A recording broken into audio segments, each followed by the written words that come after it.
This is the Craig Groeschel Leadership Podcast. Welcome to the Craig Groeschel Leadership Podcast. I'm really honored that you would join us again this month. We really believe in investing in leaders because when the leader gets better, everyone gets better. I also want to say a big thank you to those of you who take time to share on social media. I know a lot of you are actually going through these podcasts with people at your work or in your business. Thank you for doing everything you can to get the word out. And also, if you haven't subscribed yet, you can subscribe on YouTube or on iTunes. Also, thank you so much for rating or reviewing the podcast. It really helps get the word out, and it means a lot to me that you would do this. If you have questions, thoughts, comments, or ideas, I love hearing from you. You can email me at leadership@Life.Church, leadership@Life.Church, and I always love to try to answer a couple of questions. In this particular episode, I'm not going to deal with any questions because the content is a little bit longer, but next month I'll answer questions. So what we're going to do today is this. I'm going to give you a teaching. Then we're going to review the content because as we review, it really helps to drive the content deeper into our hearts. And then at the very end, I've got application questions, which that's probably the most important part because we want to apply what we learn, and that's where we grow as leaders. Let me give you the title of today's episode. This month, we're talking about firing your inner boss. Firing your inner boss. You may say, what in the world do you mean by that? It should become evident as we go through this. Let me start with this question. Why do you think most people leave their jobs? If you have high turnover in your business or in your nonprofit, high turnover is never really a good sign. We want to do everything we can to keep that percentage as low as possible to engage in people and keep them satisfied in their roles. But why do you think people leave their jobs? According to a Gallup poll that interviewed over 1 million workers, the number one reason that people leave their job is because they don't like their boss. People leave their job because they do not like their direct supervisor. In fact, someone said people don't leave companies, they leave bad bosses. They don't leave jobs, they leave bad supervisors when they don't feel appreciated, engaged, or valued. Chances are, at some point in your career, you've experienced a bad boss. For example, if you were ever at a job where you didn't like or respect your boss, the odds are really, really high you didn't love that job. On the other hand, it's so true as well.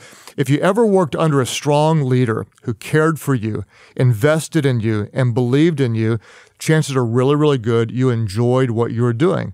Why? Because the boss can make all the difference. What I want to do in this episode is create just what appears to be a small change in thinking, but the implications are really, really big. Rather than trying to be an effective boss, what I want to do is talk to you about being a great leader. Let me just say it again. Instead of being just a good boss, I want to talk to you about being a great leader. Before you roll your eyes and say, that's not that big of a deal, this change of mindset is actually way more important than you could ever imagine. What I want to do is give a foundation first, and then we're going to get into the real differences between being a boss and a leader. Let's talk about maybe your role right now. If you're over a department, over a project, or over a team, you may be the boss, but that doesn't mean that you're the leader. Just because you have a title doesn't mean that you've actually got the hearts of the people and are able to lead them to the right outcome. What tends to happen? You've seen this over and over again. Power can do unusual things to different people. When you promote someone to a new position of power, it can bring out some really good qualities, but often it brings out qualities that are not so positive. In fact, that's why people say, if you want to test a person's character, give him or her power. You've seen this maybe in your organization. A decent guy gets promoted and suddenly he becomes a real jerk as a leader. Or a talented woman gets promoted into a new role and suddenly she starts acting irrationally. What happens? Power can do unusual things to different people. Why is this? Well, the moment you're put in charge, the first thing to rise to the surface generally is not your confidence, but your insecurities. The moment you're promoted in the organization, generally what happens on the inside is you tend to think, am I good enough? Will they see through me? Can I pull this off? Do I have what it takes? can I get the results? In fact, I'm working on a teaching for a future podcast called The Insecure Leader. How do we deal with insecurities as a leader? As you're promoted, generally what happens is the first thing to rise to the top is not your confidence, but your insecurities. Then that's where things start to break down. Whenever we're in charge and we feel insecure, we almost always overcompensate with unhealthy behavior. Let me say that again. It's really important. Whenever we're in charge of an organization, a department, some new initiative, and we feel insecure, we almost always overcompensate with unhealthy behavior. What do? You've seen this. We control, we micromanage, we become overly critical, we become defensive, we tend to blame others, we stop listening, or we deflect with humor and sarcasm. As I'm saying this, chances are right now you're thinking of somebody in your organization because this is what an insecure leader tends to do. In other words, when we're the boss and we're too insecure, we've got the wrong mindset, what we end up doing is we have the attitude, I'm the boss, this is the way it's going to be, you need to come in line, and that's when things always start to break down. That's why I want to encourage you to fire your inner boss. Get rid of the boss. There's a new one in town, and this is going to be the leader. I like what Simon Sinek says. He says, a boss has a title, a leader has the people. We're never going to strive to be a boss. We're going to strive to be an effective leader. Why? A boss may have power, but power is not the most important quality in leadership. Leadership is never about title or position. It's about trust and about influence. In fact, this is one of my favorite statements is this: position may give you power to control, but trust will give you permission to lead. Let me say it again. Position may give you power to control, but trust will give you permission to lead. That's why none of us ever want to work for a boss who bosses and controls. Who do we want to work for? We want to work for a leader who leads and cares. Let's talk about the differences between being a boss and a leader. I came up with 12 or 13. I narrowed it down to what I consider to be the 5 most important differences between a boss and a leader. The first one is this. What does a boss do? A boss instills fear. A leader inspires confidence. There's a big difference. A boss instills fear. A leader inspires confidence. For example, if you've ever been under a boss that kind of makes you afraid, you're a little tentative, what tends to happen? Whenever you're afraid in the workplace, your energy is directed towards survival and not success. You just want to stay out of the way. You want to make sure you do what's necessary to stay in the role, and all of your energy is focused towards surviving and not succeeding. What tends to happen? Fear generally leads to inaction. When you're afraid, you don't want to take risks, and so instead of moving forward, you hesitate where you are. Then inaction tends to lead to a lack of confidence. Suddenly we're not so secure, which leads to more fear. And we've got a very unhealthy cycle. Fear leads to inaction, which leads to a lack of confidence, which leads to more fear. That's what a boss will do. Instead of creating confidence in the team, everybody's afraid of making a mistake, and so suddenly there's a very negative spiral. As a leader, what we want to do is not just instill confidence in ourselves as a leader, but what we want is we want our team to be confident in themselves. We want the person, the team player, to recognize they've got great gifts, they're talented, and they're in the right role to make a big difference. We want to inspire confidence in themselves. We want to inspire confidence in what we stand for, and we want to inspire confidence in where we're going. We're an organization on a mission. We have the right people. We have the right chemistry. We have the right team. We stand for the right things, and that's what we want to do as a leader, is we want to inspire confidence that the right people are here doing the right thing, moving the mission forward. There's a big difference. A boss instills fear. Uh-oh, I'm so afraid. A leader inspires confidence. The second big difference is this. A boss assigns blame. A leader takes responsibility. A big difference. Something goes wrong, a boss points the finger and assigns blame. On the other hand, a leader takes responsibility. What tends to happen? If you're a leader and you're always blaming somebody else, it's their fault, they didn't do this, our team doesn't, they won't, or whatever. Why are we doing this? Almost every single time when we're consistently blaming others, it's because we're avoiding some important issue about our own leadership. Let me say this again because there's somebody that needs to hear this. Whenever we're consistently pointing the fingers to others, the problem is we're blaming others because there's some important issue about our own leadership that we're refusing to address. What do? We don't assign blame. We as the leader accept responsibility. I like to say this. We fix problems. We don't fix blame. We fix problems. We don't fix blame. If you haven't listened to episode 4, it was called The Forbidden Phrase. And in our organization, we don't allow people to ever say this. We never say, our people won't. What tends to happen in any organization is whenever there's a lack of something you want, an ineffective boss will assign blame. Our people, they don't get here early. Our people don't work a full day. Our people aren't fully engaged. Our people aren't excellent in all they do. Our people don't have a strong work ethic. The millennials, they're just blah, blah, blah, or whatever. There's always assigning blame. Instead, we never ever say our people won't. We say we have not led our people to. We take responsibility. We haven't led our people to have an excellent work ethic. We haven't led our people to give their very best. We never assign blame. As a leader takes responsibility. Another difference that's really important is this. A boss demands loyalty, but a leader extends trust. A boss demands loyalty, but a leader extends trust. Here's a common quote. Chances are you might have heard this. Loyalty is hard to find. Trust is easy to lose. Loyalty is hard to find. Trust is easy to lose. I disagree wholeheartedly. A great leader extends trust and therefore receives loyalty. Another common quote is this. Well, trust is earned. Trust is earned. That is not the way a leader thinks. What a leader thinks is, we've recruited and trained the best people. Therefore, because we have the best people, trust is not earned. Trust is extended. Mistrust is earned. We're starting from a totally different mindset as a leader because we're surrounded by the best people. They don't have to earn our trust. They've already earned our trust by getting through the process. These are great people. Trust is extended. Mistrust is earned. And what does this do? Well, when a leader extends trust, what do the people generally feel? They feel a sense of loyalty back because trust has been extended. This is where the difference comes in.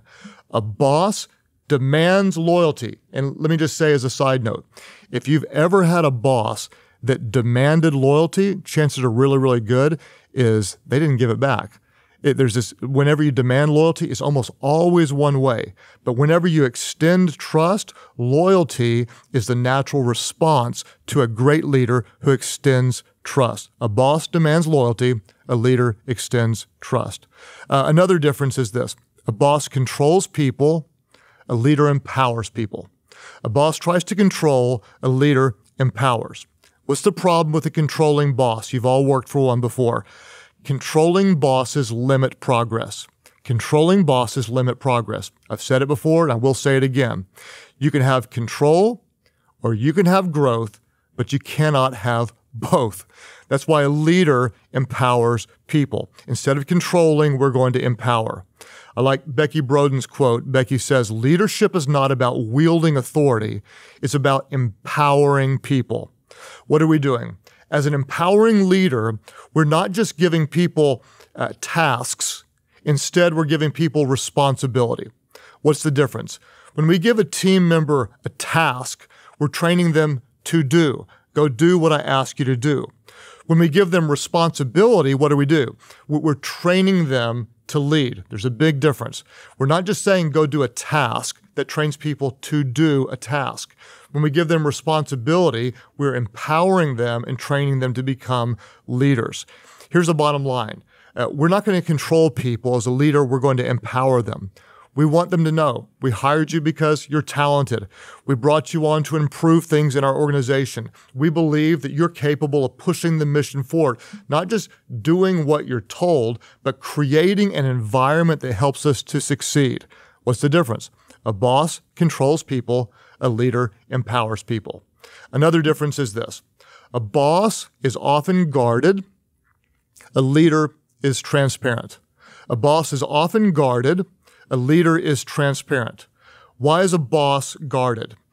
Because of fears, an insecure boss rarely admits to weakness, often appears distant, and likes to avoid or control information.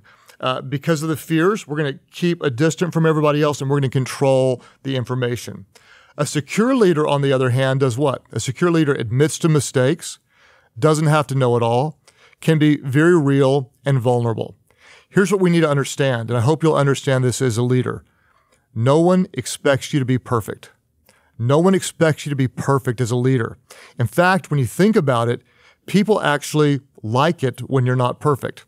I've said before that people admire your strengths, but they connect with you because of your weaknesses. They may look back and say, well, I love the fact that you're a strong visionary, and, I admire your strengths, but they connect with you through your weaknesses. That's why I always say as a leader, be yourself. At the end of every podcast, be yourself, because people would rather follow a leader who is always real than one who is always right. Don't be guarded as a leader. Let your guard down. Be transparent. Be vulnerable. You don't have to vomit everything on your team, but if you're real, they'll connect with you as a real person. There'll be trust, and you can move the ball forward. That's why in this episode, I want to tell you, fire your inner boss.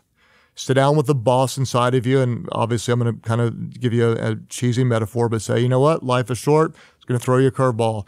You no longer get to work here. We're bringing in a leader. This leader's going to inspire. This leader's not going to be in controlling. Boss, take your things and go home. Fire your inner boss. Fire your inner boss. Because anyone can intimidate. A leader inspires. Anyone can control. A leader empowers. Anyone can scare followers, but a leader builds and inspires other leaders. Anyone can create fear. A leader helps create the future. Anyone can make you think that they're important, but a leader will help you see that you are important. A leader tends to make everyone think, I'm important as a leader, but you as a leader will help the people see they're really, really important. Let's review. Why do people leave their jobs? The number one reason they leave their jobs is because they don't like their boss. They don't leave companies, they leave bad bosses. So, Simon Sinek says this, a boss has a title, a leader has the people. We need to understand leadership isn't about title or position, it's about trust and influence. Position may give you power to control, but trust will give you permission to lead. What are some differences between a boss and a leader?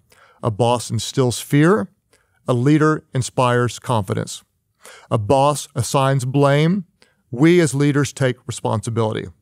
A boss demands loyalty. A leader extends trust.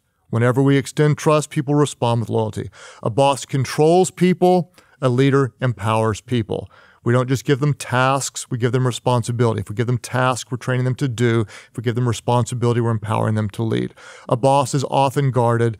A leader is transparent. People may admire your strengths, but they're going to connect with your weaknesses. That's why you're going to fire your inner boss. Anyone can make you think that they are important. A leader helps you see that you are important. Application questions, and then we're done. Number one, of the 5 differences we talked about, which one are you more of a boss than a leader? The 5 differences we talked about, where are you more boss-like than leader-like? And let me just give you a little hint. If you're not sure, ask the people around you, because I can promise you they know. And this is really important to be really honest and say, okay, I am more controlling or I am more guarded. And be really honest, and let's name at least one area that we're going to work on. And that leads us to application question number 2 is this. What is your action plan to improve? What is your specific action plan to improve?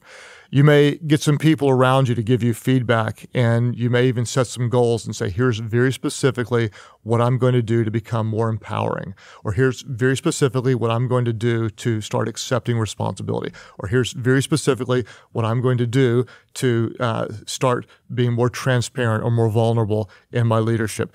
Be very specific in your goals. Why? Because general goals do not lead to specific changes. Be very specific, because general goals do not lead to specific changes. I look forward to having you again with us next month. Thank you again for rating, reviewing. Please subscribe to this podcast when you can. Thank you for sharing on social media. I hope you'll help get the word out. When the leader gets better, everyone gets better. What do you need to remember? Remember. As a leader, be yourself. Why? Because people would rather follow a leader who's always real than one who's always right. Thanks again for tuning in to this episode of the Craig Groeschel Leadership Podcast. If you want to go deeper into this episode or any previous episode, you can find additional resources and show notes, all available completely for free at Life.Church/Leadership Podcast. Or you can sign up to subscribe to have those notes sent directly to your inbox at the same site. And as you know, Craig always answers your questions, and he loves hearing your stories of how you are growing as a leader. If you have any questions or a story to share, we would love to hear about it. All you have to do is send us an email to leadership@life.church. And for all of you who are helping us spread the word, I know Craig really appreciates it, and we appreciate it as well. To continue the momentum of the spread of the Leadership Podcast, we would love for you to rate, review, and subscribe to it on iTunes to help others grow in their leadership as well, because we all know as the leader gets better, everyone gets better. Thanks again, and we'll see you next time right here at the Craig Groeschel Leadership Podcast.